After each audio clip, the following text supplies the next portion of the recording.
Patay naman ang 66 anyos na magsasaka matapos malunod sa dagat sa Lingayen, Pangasinan.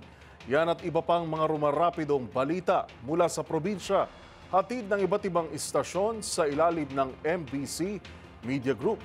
Dindon arrival na sa Lingayen District Hospital ang isang 66 anyos na magsasaka matapos itong malunod sa Lingayen Beach. Sa ulat ni OIC Chief of Police Lieutenant Colonel Amormio Sumini, alas 9:20 ng umaga kahapon, naglalangoy ang biktima sa may hanggang baywang na lalim ng tubig nang hampasin nito ng malaking alon at natangay sa malalim na bahagi ng dagat at hindi nito nakita ng kanyang mga kasamahan kaya humingi na sila ng tulong. Agad nagsagawa ng rescue ang PDRMO at LDRMO at makalipas ang ilang sandali natagpuan ang wala ng malay na katawan ng biktima at nadala agad sa paggamutan, subalit dineklarang dead on arrival na ng attending physician. Para sa MBC TV Network News, ito si Freddy Pajardo, Aris 31 sa Pilipinas, una sa Pilipino.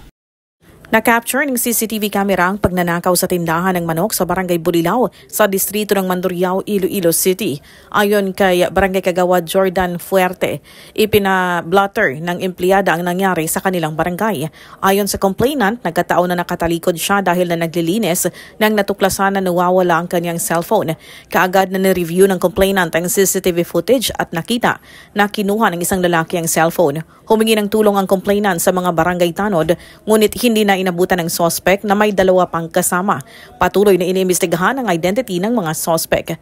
Para sa MBC TV Network News, ito si RH39, Aini Grace Bravo, una sa Pilipinas, una sa Pilipino.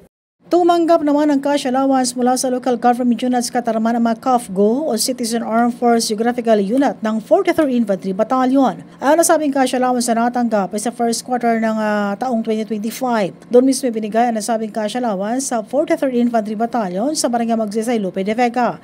Ayon sa Katarma Information Office, ang bawat isang CAFGO ay tumanggap ng 3,000 kung saan 77 ng mga CAFGO ang nakatanggap para sa buwan ng Enero, Pebrero at Marso ngayong taon. May karagdagan naman ay binigay ang local government units katarman na 1,000 para sa buwan ng Disyembre 2024 na allowance. Ang 1,000 allowance sa kada buwan ng nasabing mga CAFGO ay tulong ng local government units para sa kanilang mga pamilya.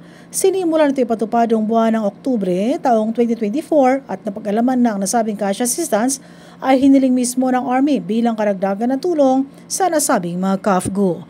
Mula sa MBC Network News, RH34 Jane Galit Pantayan, una sa Pilipinas, una sa Pilipino.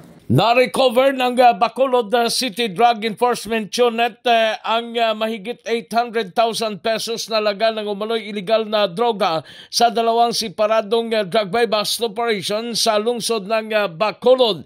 Unang naaresto si Floyd Chan, 36 anyos, ng Purok Kabugwason, Barangay Mansilingan, matapos nakuha sa kanya ang 65 grams ng umano'y shabu na more or less may standard drug price na 442,000 pesos at isang kalibre 38 na revolver na huli din sa follow-up operation ng CDEO operative sa Purok San Roque, Barangay Handumanan, si Jason Tanghal, 29 anyos, matapos na recover ang 56 grams ng suspected shabu na more or less may standard drug price na 380,000 pesos. Ayon kay Police Lieutenant Colonel Antonio Binetes, hepe ng BCPO CDEO, sina Chan at Tanghal ang nailista bilang mga high-value individual dahil sa kanilang illegal na gawain. Para sa MBC TV Network News, ito si RH46 Rex Cantong, una sa Pilipinas, una sa Pilipino. Arestado ang 189 katao sa 126 anti-illegal drug operation na isinagawa ng Police Regional Office 3, Pro 3 sa iba't ibang bahagi ng Gitna Luzon. Sa naturang operasyon, nasamsam ang 377.96 gramo ng shabu at 28.94 gramo naman ng marijuana. Ayon kay Pro 3 Regional Director, Police Brigade General Jane Pajardo, tinatayang nasa 2,573,599 pesos and 73 centavos ang kabuang halaga ng nakumpiskang illegal na droga. Binigyan din niya na patuloy ang pinaigting na kampanya ng pulisya laban sa iligal na droga upang mapanatili ang kapayapaan at kaayusan sa rehiyon.